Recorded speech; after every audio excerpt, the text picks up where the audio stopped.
நிறைய பேருக்கு குட்டியாக ஒரு மொபைல் ஃபோன் ஆண்ட்ராய்டில் வாங்கணும் அப்படின்னு சொல்லி ஆசை இருக்கும். ஆசை மட்டும் இருந்தால் போதுமா? அதுக்கான மாடல் அவைலபிலிட்டி இருக்கா ப்ரோ அப்படின்னு சொல்லி என்ன பார்த்து கேள்வி கேட்பீங்க. அதுக்கான ஒரு ஆன்சர் சொல்கிற மாதிரி தான் Asus லேட்டஸ்ட்டாக Asus 8Z அப்படின்னு ஒரு மொபைல் ஃபோன், குட்டி மொபைல் ஃபோன் லான்ச் பண்ணியிருக்காங்க. இந்த மொபைல் ஃபோனோட அன்பாக்சிங் அண்ட் குயிக் ரிவ்யூ தான் இந்த வீடியோவில் நம்ம பார்க்க போகிறோம். ஸோ Asusோட இந்த பாக்ஸ் பார்த்தோம் அப்படின்னா மொபைல் மட்டும் இல்லை, பாக்ஸுமே இங்கே குட்டியாக தான் எடுத்துகிட்டு வந்திருக்காங்க.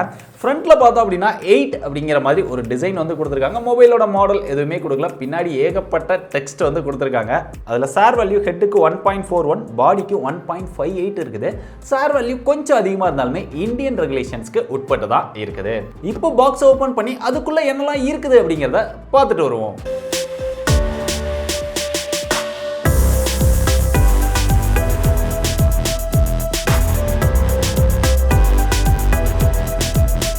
ஸோ மொபைல் பார்த்தீங்களா, இந்த 2022 எவ்வளோ குட்டியாக லான்ச் பண்ணியிருக்காங்க. மற்ற பிராண்ட்லாம் 7 இன்ச்சை நோக்கி போயிட்டு இருக்காங்க. பட் Asus 6 இன்ச்சுக்குள்ள ஒரு மொபைல் ஃபோன் வந்து லான்ச் பண்ணியிருக்காங்க.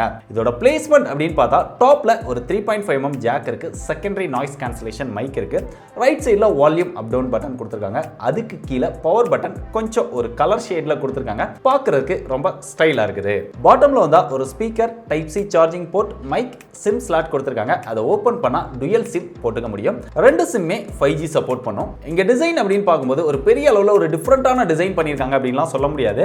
பார்க்கறதுக்கு ஒரு சிம்பிளான ஒரு டிசைன் பண்ணிருக்காங்க. சென்டர்ல Asus அப்படின்னு சொல்லி அவங்களுடைய பிராண்டிங் போட்டிருக்காங்க. அந்த கேமரா பிளேஸ்மெண்ட்டுமே அப்படிதான் இருக்குது. ஆனா இங்க பில்ட் குவாலிட்டி அப்படின்னு பார்க்கும்போது ஒரு சாலிடான பில்ட் குவாலிட்டி கொடுத்துருக்காங்க. Asus பொறுத்தவரைக்கும் அவங்க கிட்ட ரொம்ப பிடிச்ச விஷயம்னா அவங்களுடைய பில்ட் குவாலிட்டி ரொம்ப ஒரு ஸ்ட்ராங்கான பில்ட் குவாலிட்டி கொடுப்பாங்க. ஸோ அந்த விஷயத்தை இந்த மொபைலை மெயின்டைன் பண்ணியிருக்காங்க. அப்படியே ஃப்ரண்ட்ல வந்தோம் அப்படின்னா டிஸ்பிளேக்கு Corning Gorilla glass Victus protection கொடுத்துருக்காங்க. இது போக இந்த மொபைல் ரொம்ப குட்டியா இருந்தாலுமே இதோட திக்னஸ் 8.9mm இதோட திக்னஸ் வருது. திக்னஸை இன்னும் கொஞ்சம் குறைச்சிருந்திருக்கலாம். அது போக இதோட வெயிட் 169 கிராம் தான் இருக்குது. 169 கிராம் தான் இருந்தாலுமே இந்த மொபைலை கையில் எடுக்கும்போது ஒரு சின்ன வெயிட்டான மொபைல் மாதிரி தான் ஒரு ஃபீல் இருக்கு. அதுக்கு முக்கியமான காரணம் என்ன, ரொம்ப கம்பாக்டா டிசைன் பண்ணியிருக்கிறதுனால மொபைல் வெயிட் வந்து நம்ம கையில உணர முடியுது. இங்க டிஸ்ப்ளே அப்படின்னு பார்த்தா 6 இன்ச்சுக்குள்ள 5.9 இன்ச்ல Full HD Plus Super AMOLED E4 AMOLED display வந்து யூஸ் பண்ணியிருக்காங்க. 120 Hz refresh ரேட்டோட வருது. இந்த டிஸ்ப்ளேக்கு மேக்ஸிமம் பிரைட்னஸா 1100 nits பிரைட்னஸ் கொடுத்திருக்காங்க. HDR10+ சப்போர்ட்டோட வருது. டிஸ்ப்ளேயோட எக்ஸ்பீரியன்ஸ் அப்படின்னு பார்க்கும்போது ஒரு செம சூப்பரான டிஸ்ப்ளே அப்படின்னு சொல்லலாம். நல்ல கலர்ஃபுல்லா, நல்ல பிரைட்டரா பார்க்கிறதுக்கு எனக்கு பர்சனலாவே இந்த டிஸ்ப்ளே வந்து ரொம்பவே பிடிச்சிருக்குது. ஆனா டிஸ்ப்ளே தான் ரொம்ப சின்னதா இருக்குது. சின்னதா இருந்தாலுமே எக்ஸ்பீரியன்ஸ் ரொம்பவே நல்லா இருக்குது. இன்டோர்ல யூஸ் பண்ணும்போதும் சரி, அவுட்டோர்ல யூஸ் பண்ணும்போதும் சரி, டிஸ்ப்ளேயோட எக்ஸ்பீரியன்ஸ் சூப்பரா இருக்குது. அப்படிங்க கேமராஸ் அப்படின்னு பார்க்கும்போது இந்த மொபைல்ல ரியர்ல 2 கேமரா தான் கொடுத்திருக்காங்க. 4 கேமரா போய் 6 கேமரா வருமா அப்படின்னு எல்லாருமே எதிர்பார்த்துட்டு இருக்கும்போது 2022ல நிறைய மாடல்ஸ் வந்து 2 கேமராவோட லான்ச் பண்றாங்க. அந்த தேவையில்லாத மேக்ரோ, டெப்த் இதெல்லாம் ஓடி போங்கப்பா அப்படிங்கிற மாதிரி அடிச்சு விரட்டிட்டாங்களோ என்னமோ. இங்க பிரைமரி சென்சாரா 64 மெகாபிக்சல் கொடுத்திருக்காங்க. Sony IMX686 அப்படிங்கிற ஒரு சென்சார் வந்து யூஸ் பண்ணிருக்காங்க. அதுக்கப்புறம் செகண்டரி சென்சாரா 12 மெகாபிக்சல்ல ஒரு அல்ட்ரா வைட் ஆங்கிள் லென்ஸ் கொடுத்திருக்காங்க.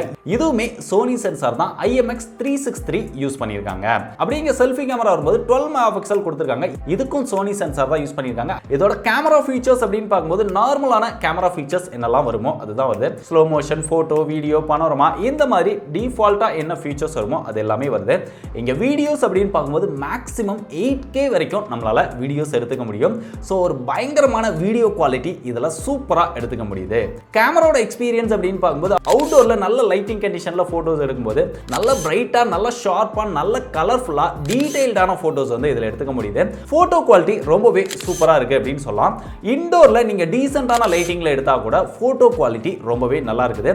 ரியர் கேமரா ரொம்பவே நல்லாவே பெர்ஃபார்ம் பண்ணுது. அப்படிங்க செல்ஃபி கேமரா அப்படின்னு பார்க்கும்போது நல்ல லைட்டிங் கண்டிஷன்ல நம்மளால நல்ல போட்டோஸ் வந்து எடுத்துக்க முடியுது. சோ கேமரா சாம்பிள்ஸ் காமிக்கிறேன், எப்படி இருக்குன்னு பார்த்துட்டு நீங்களே முடிவு பண்ணுங்க.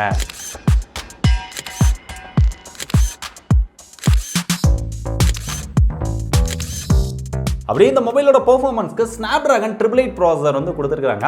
இது வந்து ஒரு ஃபிளாக்ஷிப் மொபைல். எதுக்கு ப்ரோ லேட்டஸ்ட் ப்ராசஸரான Snapdragon 8 Gen 1 கொடுக்காம 888ல கொடுத்துருக்காங்க அப்படின்னு கேட்டிங்கன்னா, இந்த மொபைல் ஃபோன் ஆல்ரெடி 6 மாதத்துக்கு முன்னாடியே இந்தியாவில் லான்ச் ஆகிறது. லான்ச் எல்லாம் பிளான் பண்ணாங்க, நமக்கு டிவைஸும் அப்போவே வந்துருச்சு. ஆனால் என்ன காரணமோ அப்போ லான்ச் பண்ணல, இப்போ தான் இந்த மொபைல் ஃபோனை லான்ச் பண்ணியிருக்கிறாங்க.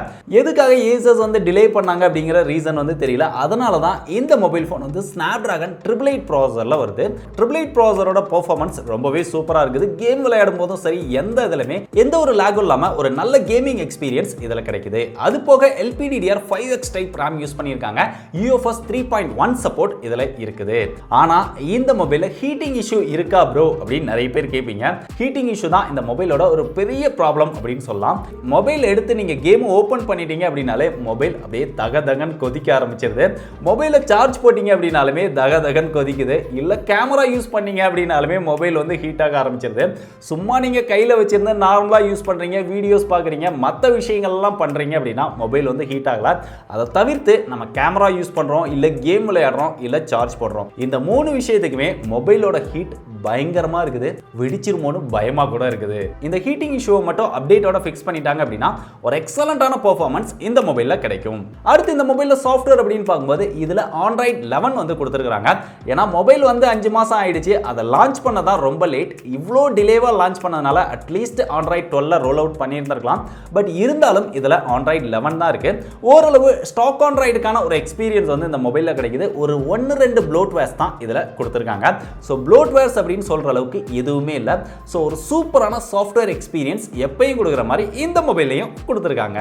அடுத்து இங்க AMOLED டிஸ்ப்ளே அப்படிங்கிறதுனால இன் டிஸ்ப்ளே ஃபிங்கர் பிரிண்ட் சென்சார் கொடுத்துருக்காங்க. ரொம்ப ஃபாஸ்டா அக்யூரேட்டா ஒர்க் பண்ணுது. டுயல் ஸ்டீரியோ ஸ்பீக்கர் கொடுத்துருக்காங்க. மியூசிக் எக்ஸ்பீரியன்ஸும் நல்லா இருக்குது. ஹைரஸ் சப்போர்ட் கொடுத்துருக்காங்க. ப்ளூடூத் வெர்ஷன் 5.2 கொடுத்துருக்காங்க.